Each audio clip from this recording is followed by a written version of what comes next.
yesterday. All my troubles seem so far away. Pwede bang hagad ni... Buli ni ina niya, Georgette. Hagad na naman. Ano naman ang inyong hahagadon? Puro na sana kamo hagad. Di ba kakahagad mo lang? Tinawang ko pa sana tapos mahagad na naman kamo. Ako, Georgette, haya, high blood na naman ako sa inyo. Tunong-tunungan nyo ako, ha? Kakatao ko pa sana sa inyo ning kwarta. Anong huna nyo sa ako gaduhay ning kwarta?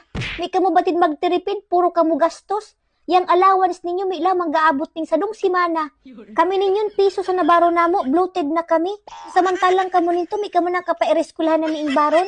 Mag-aral kamo pagtiripid, tay inay, ang mamahar ni mga bakaro ninto. Gapar waldas pa kamo ning kwarta, puro kamo Shopee, maski buko man ang mga importante. Ako, Georgette, ha? Tunong-tunungan niyo ako ni mga haragad-hagad niyong yan, ha? Pagkurusa na nga muna nga ikaw magibuli-magibunto sa baray. Bao ka magharagad. Buli ni ina niya. Daog ni pa ang karbaw na kumipag-asyabon, may manggahiriro. Gadurom na naman yung pananaw ko, Georgette. Ma, ihagad mo sana ko na namo yung number ni Tita Jay. Nag-birthday pa bati lang namo ni Ana. Buli ni ina mo. Kalinto ko sana nagtaram. Linawon mo pa, no? Ako talaga titigbak ko niya ako sa konsumisyon, eh.